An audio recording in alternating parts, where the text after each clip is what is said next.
Muy buenas con todos. Hoy vamos a exponer polarización eléctrica y relajación. Nos vamos a enfocar netamente en lo que es la parte 2.1 del libro, que sería conceptos fundamentales. ¿Qué es un fenómeno dieléctrico? Los fenómenos dieléctricos son comportamientos de materiales aislantes cuando se someten a un campo eléctrico externo. Estos materiales no conducen corriente eléctrica, pero pueden polarizarse, es decir, sus cargas internas se redistribuyen. La fuerza eléctrica tiende a reducir la energía potencial del sistema eléctrico al mínimo posible, lo que es una ley fundamental de la naturaleza. Por ejemplo, podemos observar cómo el polvo se adhiere a las pantallas de tu televisor o de tu celular, cómo las fotocopias se pegan unas a otras, o cómo el polvo se adhiere, se acumula en los aisladores de líneas eléctricas. Portadores de carga. Los portadores de carga más importantes en los fenómenos dieléctricos son el protón y el electrón. Ambos tienen una magnitud de carga que es aproximadamente 1.602 por 10 a la menos 19 coulombs, pero la diferencia es que el protón tiene una carga positiva y el electrón una carga negativa. Cuando un átomo neutro pierde un electrón se le llama ion positivo y si gana un electrón se le llama ion negativo. Tanto el ion como el electrón libre pueden moverse a partir de un campo eléctrico. La fuerza resultante cuando una carga cargada se encuentra en un campo eléctrico se halla mediante la siguiente ecuación 2.1. Campos eléctricos uniformes y no uniformes. Vamos a crear la diferencia entre un campo uniforme y no uniforme y cómo estos afectan a diferentes tipos de partículas. Campo eléctrico uniforme. Es donde la intensidad del campo eléctrico es constante en todo el espacio, como el que se genera a partir de dos placas paralelas de un condensador. En este caso, la partícula cargada experimenta una fuerza constante y una aceleración en un solo sentido. Campo eléctrico no uniforme, como el que genera una carga puntual. En este caso, la intensidad depende de la distancia. Mm, tanto la partícula cargada como la neutra experimentan fuerzas de distinto origen. Mientras que una carga libre se mueve a partir de un campo eléctrico, una neutra se polariza. Movimiento de cargas y dipolos en un campo no uniforme. Cuando una carga puntual se encuentra en un campo no uniforme generada por otra carga Q, la fuerza que ejerce depende de la distancia R a la fuente, que se halla mediante la siguiente ecuación 2.2. La aceleración se halla mediante la segunda ley de Newton, utilizando la ecuación 2.3, donde Q es la carga y M es la masa de la partícula. A medida que la carga se mueve hacia la fuente, la velocidad y su energía cinética aumenta debido a que debido a que cerca de la fuente el campo tiene una mayor intensidad. En la ecuación 2.4 y 2.5 se usa para hallar la velocidad y energía cinética de un electrón o un ion negativo. Cuando una partícula neutra se encuentra en un campo no uniforme, su nube electrónica se distorsiona, lo que genera un dipolo inducido. Este dipolo inducido tiene dos fuerzas en ambos extremos, una fuerza menos Qd y otra fuerza más Qd separados por una distancia d. Para hallar la fuerza sobre menos Qd se usa la siguiente ecuación 2.6 y para hallar la fuerza sobre más Qd se usa la ecuación 2.7. Y para hallar la fuerza neta se restan ambas fuerzas. En la figura 2.1 podemos observar diferentes tipos de partículas y cómo actúan frente a otra carga fuente, en este caso más Q, una carga puntual. Vemos que tanto en el electrón como en el ion negativo siente una fuerza de atracción, en el ion positivo una fuerza de repulsión y en este caso en el dipolo siente una fuerza de atracción porque cerca de la carga fuente hay una mayor intensidad de campo eléctrico. Para hallar la intensidad en un campo no uniforme, como el generado entre dos placas paralelas, se usa la ecuación 2.9 donde Q es la carga, E es la permitividad, A es el área dentro de las placas, D es la intensidad de flujo y eh, cuando una partícula se encuentra en un campo uniforme, este va a tener una aceleración constante que se halla mediante la ecuación 2.10. Su velocidad va a ser linealmente a medida que pasa el tiempo. Su velocidad va a aumentar linealmente a medida que pasa el tiempo, que se halla mediante la ecuación 2.10. Y cuando un ion o una partícula se encuentra, para hallar su velocidad cuando viaja desde un punto x0 hasta un punto xt, se usan las ecuaciones 2.12 y 2.14. En la figura 2.2 podemos observar dos placas paralelas, una más Q y otra menos Q, separadas por una distancia D. Vemos la trayectoria de un electrón o un ion negativo que viaja desde x0 a xd. Y vemos el campo eléctrico es uniforme.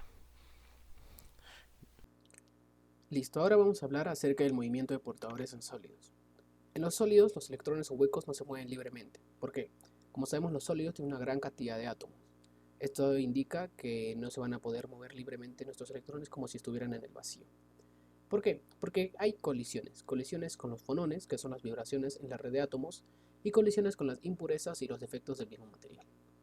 Entonces, sabemos que nuestro electrón se encuentra con una fuerza eléctrica que se le aplica, obviamente, por el campo eléctrico. Esta fuerza eléctrica va en dirección al campo eléctrico. Ahora, estas colisiones generan una fuerza de fricción, que obviamente va a ir en sentido contrario a nuestra fuerza eléctrica aplicada. Entonces, obviamente esta fuerza de fricción ralentiza el movimiento de nuestro electrón. Entonces, si queremos llegar a describir la ecuación de movimiento de los portadores en sólidos, lo único que haríamos sería restar la fuerza eléctrica y la fuerza de fricción.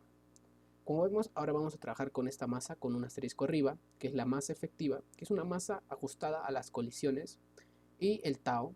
El tau es el tiempo de relajación, que es el tiempo que existe entre una colisión y otra. Y por último tenemos la fórmula de nuestra movilidad, que está dada por esto que vemos aquí. Ahora, ¿qué pasa con la temperatura? Como dijimos, los fonones son producidos por las vibraciones en la red de átomos.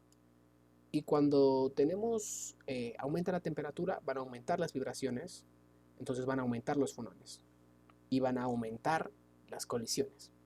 Y si aumentan las colisiones, va a disminuir lo que sería nuestro tau, que es el tiempo medio entre colisiones. Entonces, si tau disminuye con la temperatura cuando aumenta, obviamente nuestra movilidad, que está dada por esto, va a disminuir. Entonces, el efecto de nuestro movimiento, de la movilidad respecto a la temperatura, es que disminuye. Ahora, nuestro electrón tiene una velocidad de deriva, que es la que va a favor de la conductividad eléctrica, que va en dirección al campo eléctrico, y luego tenemos la velocidad térmica. Esta velocidad térmica tiene dirección aleatoria, por ende disminuye a nuestra conductividad eléctrica, que está dada por la fórmula que tenemos aquí, donde N es la concentración de electrones. Efectos electromecánicos. Si tenemos un sistema, y este sistema lo vamos a someter a tensión eléctrica, va a generarse una fuerza. Esta fuerza lo que busca es reducir la energía potencial almacenada en el sistema a lo más mínimo. Entonces, esta fuerza llega a deformar o a desplazar el material. Entonces, este cambio de desplazamiento o deformación se usa en base a la energía del sistema. Entonces, este cambio de energía está dado por esta ecuación que tenemos aquí, donde ya están involucradas las dos permitividades de los materiales, así como sus campos eléctricos de ambos. Ahora, tenemos distintos efectos. La fuerza en la frontera entre dos materiales dieléctricos. ¿Esto qué indica? La fuerza, al buscar reducir la energía potencial almacenada, hace que del material con mayor permitividad se dirija o se intente ir hacia el material de menor permitividad. Obviamente esto genera cambios en el volumen de ambos materiales. 2. Presión sobre dieléctrico entre placas, tipo condensador. En un condensador, la fuerza lo que hace es presionar entre las placas, así obviamente disminuye el volumen de dentro y obviamente disminuye la energía potencial almacenada. Esta presión está dada por la fórmula que tenemos aquí. Y luego tenemos el 3, que es la elongación de burbujas en líquidos dieléctricos. Cuando un líquido dieléctrico está sometido a tensión eléctrica, En la parte superior, en la tensión superficial, en la superficie del líquido, se forman burbujas. Estas burbujas tienen su propia permitividad, por ende tienen su propio campo eléctrico, y esta burbuja se va a ir elongando mientras crece el campo eléctrico, obviamente en dirección al campo eléctrico se va a elongar, y esta elongación puede causar una ruptura dieléctrica al causarse obviamente la ruptura de la burbuja. Luego tenemos la fuerza dielectrofórica. La fuerza dielectrofórica nos comenta cómo una partícula con mayor permitividad que la del medio va a ser llevada de la región de campo débil a la región de campo fuerte de nuestro campo eléctrico, obviamente. Y de manera contraria, las partículas con menor permitividad van a ser llevadas del campo eléctrico de región fuerte a la de región débil. 5. La electrostricción. Este efecto nos habla cómo un material puede ser deformado cuando se somete a un campo eléctrico externo. ¿En qué consiste esta deformación? Cuando el material está en manera paralela al campo eléctrico se va a elongar, y cuando está de manera perpendicular este se va a contraer. Luego tenemos torques sobre cuerpos asimétricos. Cuando tenemos cuerpos asimétricos respecto a su eje, como un elipsoide o como digamos una pelota de fútbol americano se podría entender, obviamente el eje largo, el mayor, el eje principal va a buscar estar en paralelo con el campo eléctrico. Entonces esto va a hacer que el cuerpo obviamente sufra un desplazamiento angular. Entonces, donde cuando se encuentra a 45 grados es donde hay la mayor fuerza, ¿no? El mayor torque. Luego, por último, vamos a hablar de la inducción electrostática. Es un fenómeno en el cual un campo eléctrico externo logra redistribuir las cargas de un cuerpo sin tocarlo. Para entenderlo tenemos aquí el experimento, ¿no? Un conductor sin carga, y acá tenemos un aislante. El cuerpo A es un aislante, el B es un conductor. Acercamos nuestro aislante cargado positivamente a lo que sería el conductor. Obviamente estas cargas positivas van a llamar a las cargas negativas de lo que sería nuestro conductor. Entonces desde ya se formó una redistribución. Como vemos en este lado de la superficie B están todas nuestras cargas negativas. Ahora, ¿qué pasa si conectamos el conductor B a tierra? Tierra lo que va a lograr es que las cargas libres, que en este caso serían las positivas de aquí, trabajen con tierra y se vayan. Quedaría solo nuestras cargas, estas de aquí, que están trabajando con este aislante. Ahora, retiramos la tierra, retiramos el aislante, y obviamente nos va a quedar un conductor aislado cargado negativamente. Entonces, ese es el fenómeno de la inducción electrostática. Ahora, ¿qué pasa si intentamos esto con lo que sería un aislante? El aislante, como sabemos, tiene dipolos, ya que no tiene cargas libres. Entonces, al acercarse el otro aislante cargado, lo que va a pasar es que nuestro aislante simplemente se va a polarizar. Entonces, nuestros dipolos se van a reorientarizar